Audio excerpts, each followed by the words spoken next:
Paul, welcome to the podcast. Thanks so much, Eric. It's great to be here. For our listeners who aren't familiar with you personally, although I suspect many will be familiar with your work, could you just give us a quick bio intro just to kick us off here? Sure, absolutely. So I am a journalist. That's the short answer. I've been working on cocktails, spirits, and the culture of drink for almost 20 years now. For the past 10 years, I've been the editor-in-chief at Imbibe Magazine. I've been writing for Imbibe since issue number 1 in 2006. Over the course of the years, I've also written for a number of other publications, newspapers, websites along the way, wrote a book somewhere in there, contributed to other stuff, have the Radio Imbibe podcast. I've done a number of other drinks related things for almost 2 decades now. Yeah. Well, you and I met here, actually in Tiburon, California, at the ADI International Spirits Competition a few years back. And it's been fun. Obviously, I've been consuming Imbibe for a while, and it's been fun listening to your podcast as well. So I'm excited to speak with you today about something that you, as a cocktail journalist and a Seattle person, I don't know if you're a Seattle native, but you're certainly a Seattle denizen, that you're uniquely qualified to talk about, which is part cocktail, but also part bartender. So I guess my first question is, when did you meet a gentleman by the name of Murray Stenson?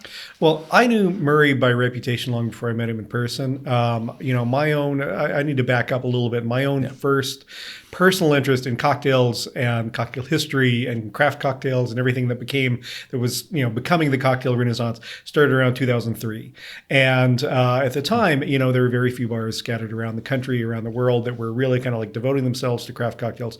ZigZag Cafe in Seattle was one of those. And it was one of those largely because of Murray Stenson. So just, initially when I was just Googling around or going on to some of the sites like Drink Boy or I'm blanking on the name. eGullet. That was another website. That's right. Where a lot of us, kind of congregated. I was hearing about Murray, like, this is a bar you need to check out. So I went down there a couple of times early on, but I was nobody, man. I was just kind of curious about cocktails. So I went in, ordered a cocktail. This is delicious. This is tasty. Paid my bill and left.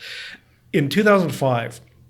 After I'd been studying this for a couple of years and collecting old bartending manuals and things of that nature, I started a blog, which is what you did in those days. That was the fashion of the time to start a blog if you had a certain kind of fascination with the subject. So I started mine, the Cocktail Chronicles, in the spring of 2005. And as with all kinds of blogs like that, you assume your readership is about maybe half a dozen people and a couple of bots. And somewhere along the lines, I got a message through my website regarding some kind of cocktail exploration that I've been posting about, and said, hey, this sounds really interesting. If you want to check it out in person, come down to my bar. I'd love to host you. And then it was signed Murray Stenson. I was like, of course I know who you are, man. But that was the first time I went down, met him face to face, did an introduction, had a conversation, and had a few cocktails from him. Yeah, well, I don't know that I would have expected your first, I guess, interaction with an old school bartender, which is kind of the way that I think of Murray, even though I've never met him, to be on a blog. That seems like really progressive, but maybe that's part of the story here. Well, I think everybody's on the internet, or most people are on the internet, and that included Murray. I think he found interesting sites, interesting food sites, interesting drink sites, because he was plumbing the depths of cocktail history long before it became a thing to do that, and he was doing that for menus, but also just for his own personal edification.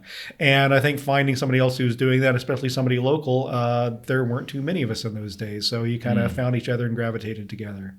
Yeah, gravity sounds like a pretty good way to describe it, right? There's an attractive force that doesn't seem like we're entirely in control of. Yeah, absolutely. And, in Seattle, I mentioned ZigZag was one of the only places at the time that was kind of practicing this. I should also mention we were also home to Robert Hess, better known as Drink Boy, and a host of the Drink Boy forums at that time. And Robert, of course, had long engaged with ZigZag and had been posting on his website and on these various forums about, the drinks they'd been making down there. So that was a big part of my education. I didn't know Robert personally at that time yet, but it was kind of, there were a limited handful of people, not even a handful of people in Seattle kind of doing this. And, of course, we're going to find each other. Yeah. Well, I guess my next question is a little bit about Murray's style, his personal flair, because obviously he exerted early on within this small sphere, but then later on within a much greater sphere, some pretty significant influence. And when I think of bartenders, especially bartenders that break onto the world or the national stage, they all have their individual styles, and those styles seem to have some connection to their success. And so what kind of bartender archetype or paradigm did Murray fit into? And maybe if he doesn't fit into one cleanly, like what did it look like to watch him work behind the bar? Right. Murray was a very kind of classic old school bartender in many ways. And, Murray had been bartending since at least the 1970s. He'd come up through Seattle and some of the notable bars around the Seattle area, including, two very long stints. He did a very long stint all through the 90s at Il Bistro, which is Pike Place Market. And then he moved over to ZigZag Cafe in the early 2000s, which is about 150 feet away from Il Bistro. And both of those places and some of the other places, he really cultivated this circle of regulars, just regular clientele, like any good bartender does. People who'd always come in. He always remembered. He was legendary for his memory, for remembering that you would come in, even if he hadn't seen you for a year, and only if you'd been at his bar once or twice. He remembered that you drank gin and tonics, or that you drank Macallan. And he would say, Macallan again, or, whatever your drink was, he would come back to that. And he would, just kind of stay on top of that, and made you feel that kind of attention, made you feel really welcome. He was also legendary within the local hospitality community. And I cannot emphasize this enough, the significance of that, because what it meant was that other bartenders would congregate at his bar on their nights off to learn. Part of it was to network, part of it was to gripe, like any group of people who all work together, work in the same profession. But it was how you found a job. It was how you connected with other bartenders. It was how you learned about Scotch whiskey, how you learned about beer. You learned that at Murray's bar. But you also learned the art of bartending. And I don't just mean cocktails at this. I don't even mean cocktails at this point, because it was like how to work a 12 top. You've got this group of people sitting in front of you. How do you keep them all engaged with you? How do you keep them all engaged with the bar, with their drinks, with each other? And how do you make it a fun environment? And that was really what his mastery was. And that was what so many bartenders would come watch him do. In the early 2000s, obviously we're talking about cocktails at this point. I think, part of the reason, this is a multi-prong answer, but part of the reason Murray got into cocktails was because his customers were getting into cocktails. And like anything else, it was a way to distinguish the bar where you were from its competition. Yeah, that's interesting. And when you say a 12 top, you're referring to the actual small... I'm talking about the actual bar, like the actual bar top, where you've got, this array of faces. Some of them are there every Monday. You know exactly who that person is. They're going to be there from 5:30 to 7:30, and this is exactly what they're going to drink. But then also, like all of these, just people passing through. And we need to remember that, the two bars where he worked the longest, Il Bistro and ZigZag Cafe, they're both in and around Pike Place Market, which is, for people not familiar with Seattle, is a major tourist destination. So you always have out-of-towners coming through who would just accidentally wander into one of the best bars in the country and order a vodka soda, and he wouldn't bat an eye. Of course, vodka soda, you got it. And they would swear up and down that was the best vodka soda they ever had. The way you describe it and the way that I've read about the ZigZag Cafe in particular is it seems like it's a very intimate space. And the way that you're describing it, I can't help personally, now maybe this is part of the historiography and the eras that you're describing that Murray had bartended through, but I'm picturing the set of Cheers. Kind of. If Cheers was much darker and had a sultry jazz soundtrack going on and was much more cocktail bar oriented, then okay, maybe somewhat. I've been a regular at ZigZag for close to 20 years now. More than 20 years now. Wow.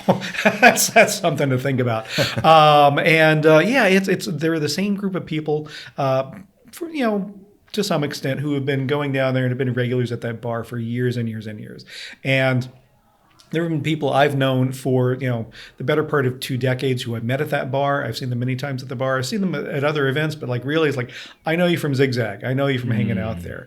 And it's been the kind of place Murray was excellent at cultivating this. But even in the years since he left the bar, it's still a great bar and still at cultivating that kind of environment and that kind of camaraderie among its clientele. It's interesting that you've highlighted both Murray's influence on the clientele, but also on the local bartending community, because it seems like there's a couple of things going on. There's obviously a spreading activation, right? We'll talk about his sort of entrance onto the national and international stage in a moment here, but there's also what's called in like certain complex systems communities what's known as betweenness, centrality, right? So you've got this central node in a network that for some reason just has all these connections going to it, and not just connections to a single type of group, but connections to all these different types of groups and little sub communities in the web. And it seems like Murray really had this kind of betweenness centrality that transcended a lot of like sort of self-contained cloisters and allowed him to exert this influence. Right. And I think, you know, in a way, when I looked at it, and I thought about this a lot more just recently with Murray's passing and with his memorial service a couple of months ago, is, you know, what kind of world did he inhabit? And the world he inhabited is very different from the one that a lot of us do, because he was a lifelong hospitality worker. So his life was lived in bars and restaurants. Yeah, he had a home life, he had, you know, personal life with the friends and things of that nature. But really, Murray lived in the environment of restaurants and bars. These were the people he knew. He knew the owners. He knew the wait staff. He knew the back of house staff. He knew the bartenders. He knew everybody all around town. And part of it was because of, like I said earlier, where he was this kind of node for, especially for local bartenders. If you want to come in and learn, but you could also come in and say, hey, I'm looking for work. Do you know anybody who's hiring? And he could make that connection for you. Or if he thought you had talent and had skills, he would point you in the direction of a certain place, say, go, you know, I think they're hiring a bar back, get in there, you make your case. I know you're going to, you know, wind up on the staff there because you really got something that you should be in a place like that. So he really inhabited this kind of sphere. We lived openly, you know, it's a way of living in a city. Where you're living with a very particular class in that city and living very publicly. You know, you're living in public spaces, but you're engaging with the people that a lot of us who just go to bars and restaurants don't necessarily think about. You know, aren't always paying attention to the person bussing your table or the person in the kitchen. He knew all of these folks and he made these connections and he lived that kind of world. It's a weird cycling of inside and outside if you think about it, right? Because in cities, like a lot of people who live in like really big cities like New York will often say like, well, you know, my apartment's so small that I don't have a living room. My living room is the bar down the block from me where I go to, you know, hang out with friends. And so there's almost like, yes, he's living very publicly, and yet when people come into his bars, he's fulfilling their very private needs. So I think that's a really interesting juxtaposition. And, you know, the first moment when I had the idea to have this conversation with you was when I was interviewing our mutual friend, Henry Price, and we were talking about how chartreuse had blown up following the explosion of the Last Word cocktail. And I recalled that, you know, I'd read several articles mentioning Murray's role in the kind of propagation of this cocktail across, you know, big cities in the US and eventually around the world. So can you kind of walk us through that process and what that looked like? Were you there to kind of be a fly on the wall for that? For the Last Word? Yeah. I wasn't there at the development of his Last Word thing, but oddly enough, that was one of the first things that kind of hooked me into coming in there. The way that it happened, from what I understand from Murray telling me the story over the years, is that, you know, he had this interest in old cocktail books and old bartending books, and, you know, partially for the recipes, partially just kind of like glimpses into the, you know, old insight into those parts of the culture. And the Last Word, the recipe appeared. The only reference I know of that I've seen was in a book called Bottoms Up that came out. I'm not going to remember the exact publication date. It was right around 1950, 1949, early 1950. early 50s. I think, somewhere in there. And this was a collection of recipes largely from restaurants and bars and hotels across the United States, a couple of international recipes in there. And it was just kind of like all gathered together with some kind of saucy, risque illustrations as well. And the last word, was sourced back to Detroit, and it just had this one line, description about it. And the thing was, when you look at it, it's equal parts gin, lime juice, maraschino liqueur, and green chartreuse. It sounds awful. It sounds like a train wreck. When you first read it on paper, it's like it's half liqueur. You got some gin and then, a little bit of lime juice in there. What the hell's going on? So it's one of those things that I think for a lot of people, well, first off, not many people were looking through this book from 1953, looking for recipes. But if you did, you'd brush past it and say, that's weird, and just go to the next one, looking for something a little bit more, might resonate a little bit more, something Manhattanish or something like that. Murray would settle on the weird. Murray also had a thing for, I think it was initially chartreuse, but also maraschino. He liked big, huge flavors, those kinds of vivid things. He loved Campari. He loved Scotch whiskey, like the big, vivid things. And these were, this was a collection of big, vivid things in one glass. But I think also it was the kind of thing where, like, well, nobody else is doing that. I can make it into a cocktail. It's not bad. Put it on the menus. Trot it out there. Nobody else in town, absolutely nobody else in town or in the world, for that matter, is going to have this on the menu. It's going to help distinguish us as a bar.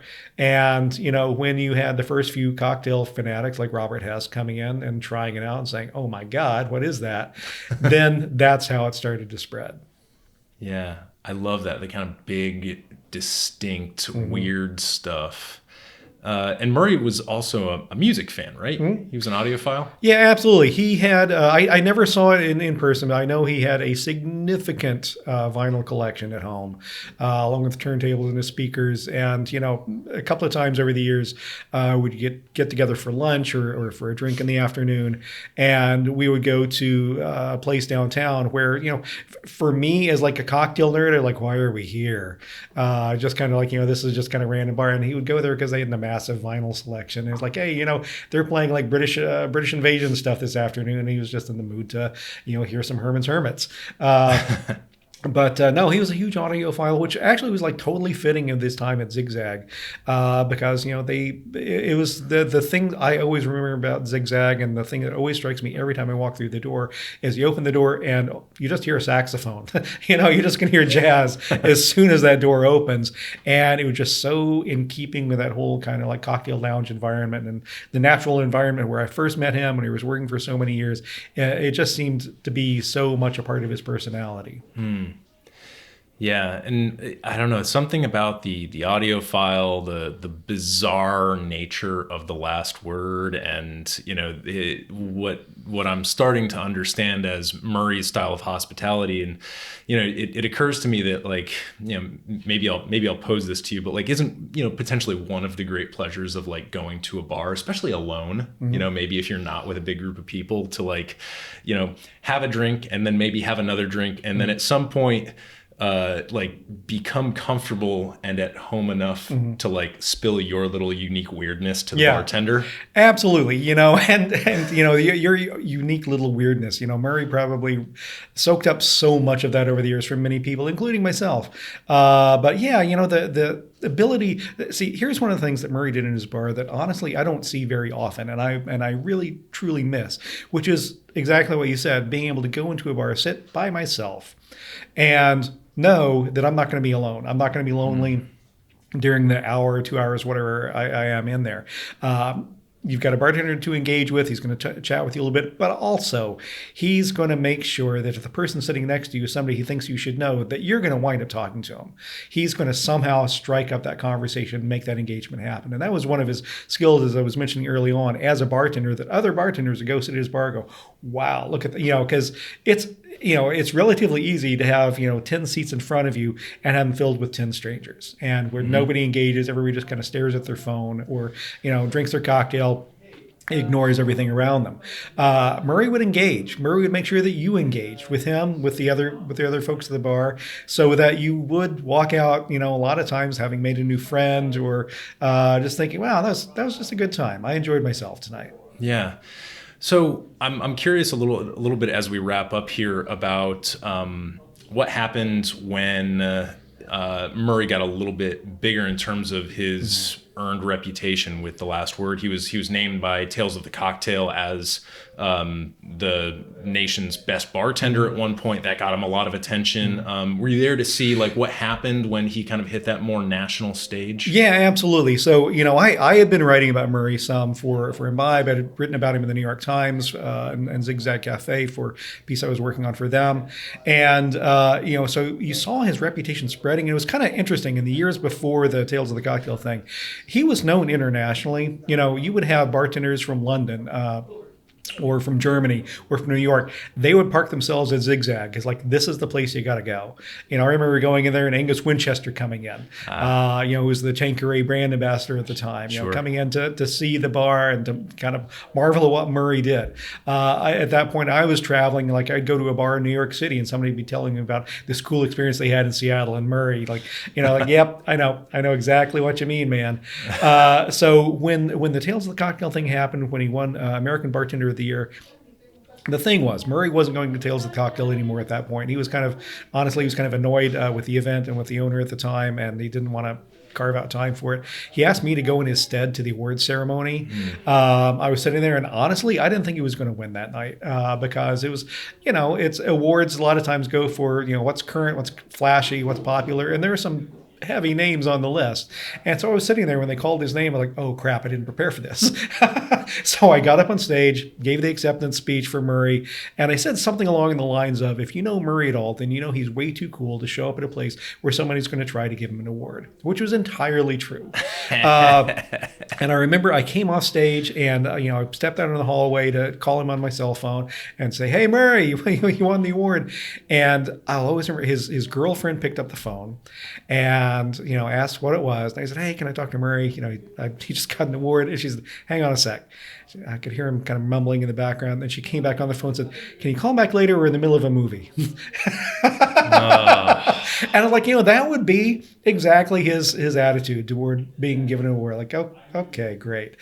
When I got home, when I came home with his, crystal plate from Tales of the Cocktail and gave it to him, they stuck it at the bar. Things got weird, You would have just groups show up who had read about this because made the local papers all over the internet. And you'd have groups of people show up who, were never in bars before or heard, Murray was great at, doing the bartender's choice cocktail. But people would always be like, I don't know, could you make me something? I'm kind of feeling sad or kind of cold or whatever today. And it just became too much, It became just a zoo at the bar. It had always been a very kind of placid, kind of cool place. Weekends, sure, it'd be busy, it'd be packed, but it was a hopping bar, a very fun bar. This became almost like, Tourist Central. And it was just kind of too much. It was too much for him. It was too much for the rest of the staff.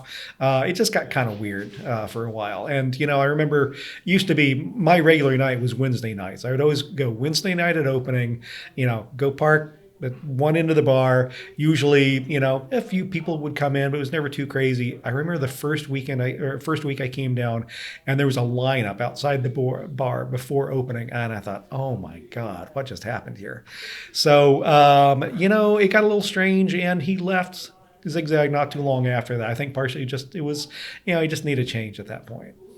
It's interesting. It seems like I can't remember the name of the sociologist or anthropologist who came up with this, but there's a certain number or threshold of people we can kind of contain within our minds and within a given community. And it seems like Murray was maybe more talented than most at incorporating a slightly larger group of people and preferences and remembering their drinks and being able to, like you've described, kind of fluidly navigate all those different situations in this kind of bustling city place, but also in his own, kind of carved out niche within that city. And it seems like the attention from Tales of the Cocktail just kind of blew past that threshold of whatever number of people and details we can kind of hold at once and be able to navigate, and that makes an entirely all the sense in the world to me based on the style of bartender he seems to have been.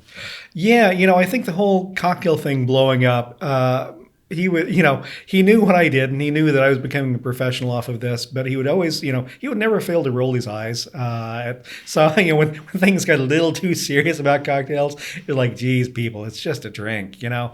And he'd been doing this for so long. He identified more as a bartender as, you know, making sure people had a good time. You know, that somebody came in, if they were on a date, they had a good time. If somebody came in and wanted to be left alone, they got left alone. He valued that much more than he did the cocktails. And when the cocktail thing kind of blew up and people started coming down there, he would go along with it because, of course, people are coming to your bar. They're spending money. You know, that's what it's all about ultimately, right? But I remember one time there was a event going on in town, bar. You know, Dave Wondrich and Dale DeGroff and Paul Packle and all those guys when they do their bar 5-day. But they also did the Bar Smarts, like a 1-day in-person kind of class. They did in Seattle one year. And they're doing it just up the street from ZigZag. And I remember I came into the bar, you know, at opening time on the day that they're doing this class, and thought, I'm going to meet a bunch of folks down here when class lets out, and they'll head down. And, you know, it came a point where it was just like a boom, because the door opened, and like all of a sudden, like at the bar, just boom, boom, boom, it was Dale DeGraw, Paul Packle, Audrey Saunders hanging out there, Robert Hess. I was sitting there just, you know, having cocktails, and like every bartender, basically from Portland, Oregon to Vancouver, British Columbia, was packed into that bar, just bang. And I was being told this later on by Eric Hakkinen, who was working in the service well and who now the owner of Roquette in Seattle. And he said at one point, you know, it's just crazy. It was like, you know, every kind of like bar, serious bartender, you know, famous bartender in the country was in that room. And at one point, Casey Fitch, who at that time was the co-owner of ZigZag, was working away in the service well and turned and said, who are all these people again? So part of the reason I tell that is because, you know, ZigZag became known for the cocktails. Murray became known as a cocktail bartender, but they were never about that. You know, that's never what the focus of the place was. It was supposed to be just a good bar. And I think when all of that attention came in on Murray after the Tales of the Cocktail, it was like, you know, it's not about me making cocktails. It's about me making a room full of people happy. And you know, when you have these hordes coming in, he no longer felt really able to do that, I think. Yeah, that makes a lot of sense. Well, it kind of leads me to our final question, which is about Murray's legacy. Now, obviously, you've sort of described in narrative terms some of the stories that were impactful and some of the large scale like changes and trends that he was a part of. But I'm curious if there are any like more like quirky things or intimate details or just overall takeaways that you think that bartenders today who are maybe just getting started on their journey as cocktail bartenders might be able to take away from what Murray was uniquely good at? You know, I think one of the things Murray was uniquely good at was just this aspect of engagement with people across from him. And engagement can take many forms. You know, it can be direct engagement. Hey, how are you doing? How are the kids? You know, what are you drinking tonight? That kind of thing. But it can also be a passive engagement where he knows that maybe you need some time. Maybe you just want to hang out for a little while, or maybe you're on a date, maybe you're the couple, let you talk for a little while. But being very aware of what's going on with you the entire time that you're there. You know, if you can hear like a date's conversation starting to lag, come over there, tell a joke, do something, get it back together. If it seems like, you know, people are not getting along, go over, figure out a way to kind of intervene in a way where nobody realizes you're intervening. At his memorial service, you know, a lot of people were sharing tons of stories, and, you know, Ben Dougherty, who was the current owner of ZigZag and one of the partners in ZigZag back when Murray was there, would tell the story of, you know, this guy coming to the bar, sitting at the bar, and basically he needed to be 86th. You know, he'd had too much to drink. He was getting a little out of control, and he just needed to be escorted out. Murray figured out a way to not only get the guy out of the bar, but to get the guy to leave a tip and to think he just made a best friend. You know, he had figured out a way to, you know, this guy is a menace, get him out. And the guy walked out walking on cloud nine, you know, Amazing. And it was just that kind of interpersonal skill. So to your question of the things that bartenders can take away from this, you know, it sounds hokey, but it's about the people in front of you and realizing every person has a need in front of you. Sometimes it's for a cocktail, sometimes for conversation, sometimes it's a lot more, and many times it's many things. So realizing and focusing on that kind of interpersonal dynamic and how you function as part of that in a bar. Yeah. Well, when we look at our social media feeds, in the cocktail and bartending world, what do you see most often is just a picture of a drink, a beautiful drink in a glass. And, so I feel like that tends to be if we're looking at this as through a lens or a camera, it's like, ooh, the lens is very much at this, kind of zeroed in on what's on the bar as opposed to who's on the other side of the bar and the more of like the widescreen version of what's going on. So it seems like that lens is really useful and something that Murray always had sort of at his disposal to help with his hospitality. So Paul, I want to thank you for coming on the podcast and sharing all these great stories about Murray, but also some of the significance and some takeaways for our bartenders today. So tell our listeners where they can find your work and where they can subscribe to your podcast. Well, you can find all of the above at imbibemagazine.com. We've got our podcast archives. We've got how to subscribe to the magazine. Always subscribe to the magazine. And all of our social media feeds linked right there, imbibemagazine.com. Beautiful. And if you're like me, you'll go to your podcast app and you'll subscribe to Radio Imbibe, which is part of my regular podcasting diet. So Paul, once again, thanks for being a guest on the Modern Bar Cart podcast. Thanks so much, Eric.